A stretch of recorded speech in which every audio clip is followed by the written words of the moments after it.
Hello again everyone from Tokyo, Japan. Welcome back to Japan Vintage Camera. I'm coming to you today from Tokyo Midtown.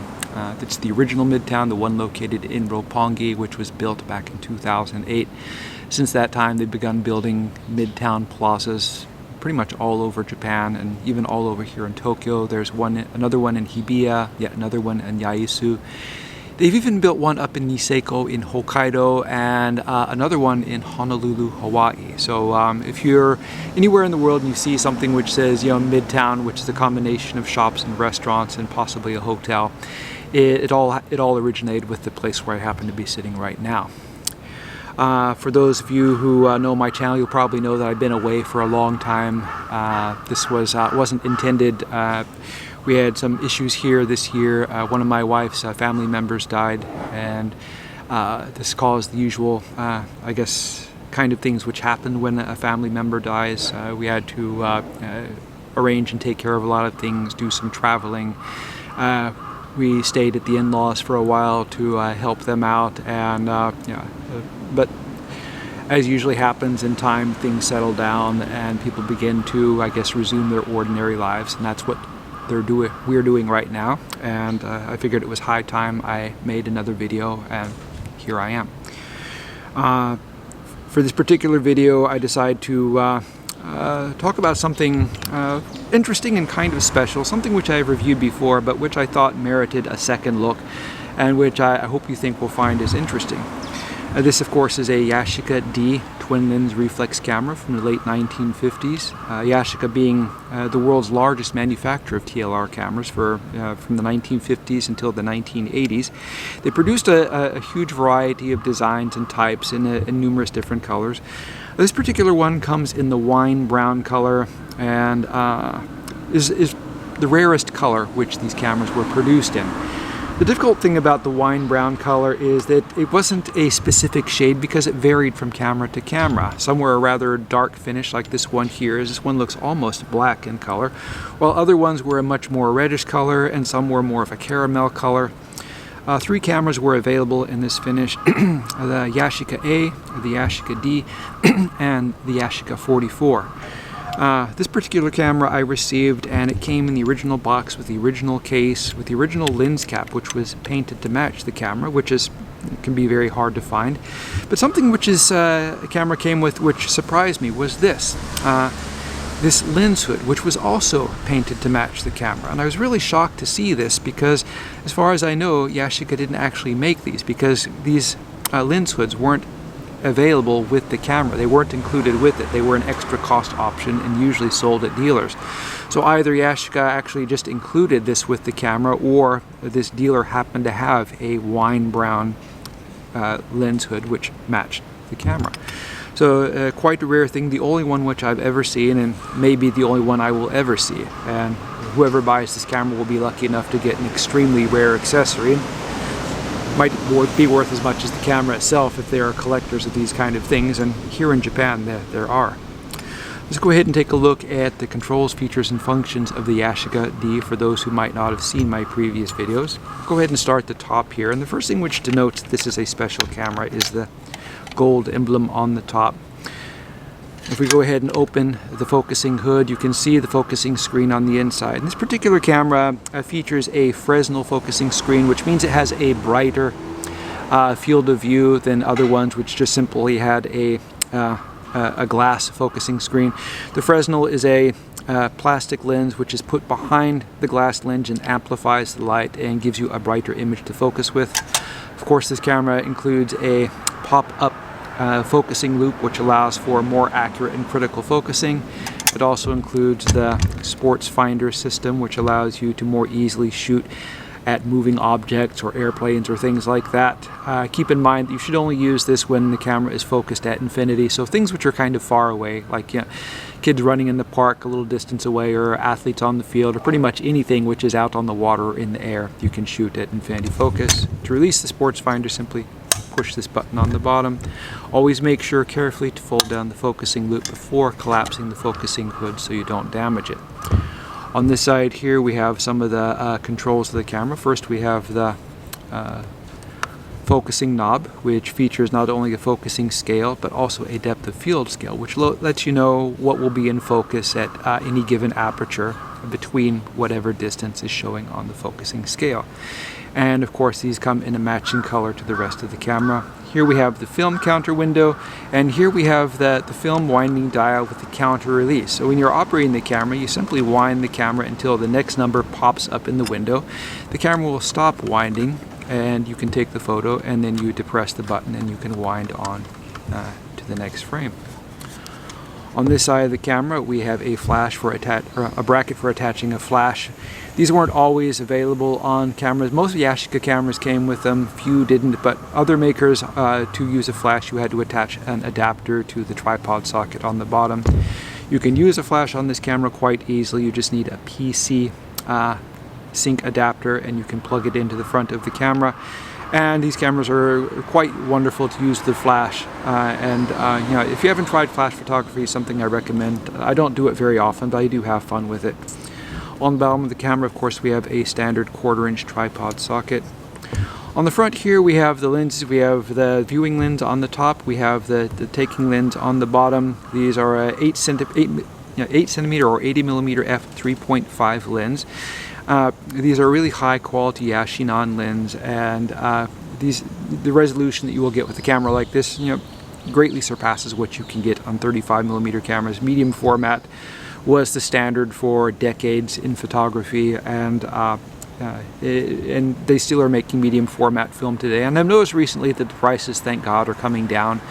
Film became quite expensive for a while, especially medium format film. My favorite film is Kodak Tri-X, and now it costs about half on Amazon what it did just a few years ago. So these are becoming less expensive to shoot, and medium format is just a wonderful format. It gives a really good resolution. It gives wonderful tones, and you know, also great dynamic range compared to other formats. So really wonderful for, you know, taking photographs. And you can really tell the difference between something shot on 120 roll film compared to something shot on 35mm or smaller formats. The image is just that much richer and more detailed. Besides the lenses here, we have a window on the top for setting, you know, which allows you to see the settings for the aperture and shutter speed. We have dials on either side. The right side is for setting the shutter speed, and we have a full range of shutter speeds from 1 second up to 1/500th of a second, and of course we have the full range of apertures here from f3.5 to f22. You can shoot this camera at f22 without worrying about issues. What is that term they call it? Diffraction or something like that, which can cause issues with smaller formats, but with larger formats it isn't an issue. And to really get the most out of these lenses, it's best to shoot them at f8 or f11. Of course, you can use them at wider apertures if you're looking for, you know, out of focus effects in the background. We have a little selector switch here which switches between the M and the X sync mode.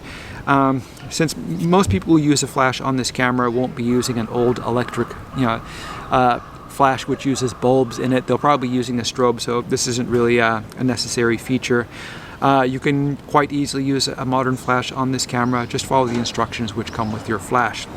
Over here we have the shutter charging lever, and it pops back up into place, which is a convenient feature. On some Yashica cameras it stays down, and what happens on these ones which stays down, if you're holding the camera incorrectly and you have your finger somewhere in the travel, it can cause the shutter to stick open or not close properly. So it's nice that this pops back up out of the way.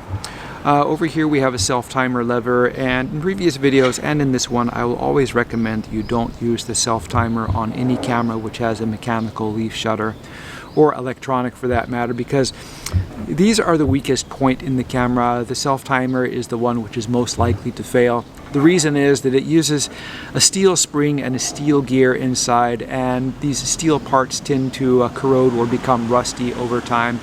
The rest of the parts inside the shutter mechanism tend to be made of more like what are used in the manufacture of watches. They're better made and more resistant to the environment. The self-timers are not, so avoid using these if at all possible. The shutter release lever here features this nut which comes off. This is to allow you to attach one of the old style shutter release cables to the camera. You can use a newer style release if you have an adapter which threads on here. These cable releases are a little bit hard to find nowadays, but you can find them on eBay, and some older camera shops will have them somewhere in the back hanging around. These cameras are really good for just carrying on a strap around your neck, really good for street and candid photography, but they're also really wonderful for very precise landscape and in those kind of shots where you would mount the camera on a tripod using a cable release with a really long exposure at a small aperture. These are a really universal camera which you can use for a lot of different purposes. Personally, I prefer these for more like street and candid photography. I just like the way that they tend to capture scenes in city or with people or things like that. They're very well suited to that. The cameras themselves, though this looks like a rather large and bulky camera, it's really not that much, and if you compare it to a modern DSLR camera with a decent lens on it, this camera is probably lighter. And the fact that it's fully mechanical means it doesn't rely on batteries or anything like that. You can shoot it anywhere, you never have to recharge it. It's quite easy to use, and the mechanical system in it is very reliable. Issues which these cameras tend to have and which I would look out for. On the Yashicas, there are very few such problems. They're just simply very reliable cameras. The only one I would worry about here would be the self-timer. On certain Yashica cameras, you have to worry a little bit about the followers for the focusing mechanism falling out or coming out of place, and when you focus, that causes one end of the standard to move and the other end to move more slowly or not fully. That's an issue. Sometimes the screws which hold on the front standard which mounts the lenses come out and the lens will wobble a little bit. A little bit doesn't make any difference. A lot, you would probably want to remove the leatherette and tighten down the screws and then put the leatherette back on. Speaking of the leatherette, you'll notice the color of this leatherette is kind of a beige color. That's not normal. That's not the color this is supposed to be. These get discolored this way not because they are beige, but because they are originally gray, and most people in Japan in the old days smoked cigarettes, and the tobacco gets on the leatherette and turns it this kind of beige color. If I clean this off, it becomes a very bright gray color. And so, on occasion, I've sold these cameras, but I've put up photos of these cameras before I clean them. I do that sometimes. Maybe I shouldn't. And I sell the camera, and before I ship it, I go and I give it a thorough cleaning on the outside, and then this beige color turns to a bright gray, and people think that I sent them a different camera. That's not really the case. On this camera, I'm just going to go ahead and list it like this, and whoever buys it, if they want it cleaned up and this coloring removed, I'll do it. Otherwise, I'll just leave it the way it is, and you can have kind of this beige color which tends to match the brown a little bit better. Loading the film in the camera is quite simple. I can tell this is a low mileage camera because this foot here, which closes the latch, has no corrosion at all on it. More than likely someone received this camera as a gift back in the late 50s and rarely used it. They put it back in the box and put it in the closet, and somehow decades later I acquired it. Anyway, for loading the film in the camera, the first thing you want to do is pull out these two pins and turn them slightly. That locks them in the open position. If this were a roll of film, I would load it in the bottom position, lining up the hole in the take-up spool on the pin there, and then turning this and then making sure that the film is aligned. And I would pull the film up over the back, making sure that the colored side of the paper is showing and not the black side. Depending on which camera you use. Medium format cameras can use both systems. Like cameras like this, the colored part of the paper goes over the back. Other cameras use film holders, and it's the opposite. You have to put the black part of the paper out. So make sure that the colored part is out. And you would put the take-up spool on this end here. And as you pull the paper up, you would feed the slot, the end of the paper leader into the slot, and then wind it while pushing your fingers against it to make sure that it doesn't slide out. And then you turn the knob here until the paper pulls across and the alignment mark, which is an arrow on both sides, lines up with the red marks here. And then you simply close securely latch the camera and make sure that it's properly closed, and then you start winding. And as you wind, you will see the film counter dial moving, and it will get to the number 1 and it will stop. And then to take a photograph, you would set your aperture and shutter speed depending on the available light you have. I'll just choose random setting, what I would choose for today.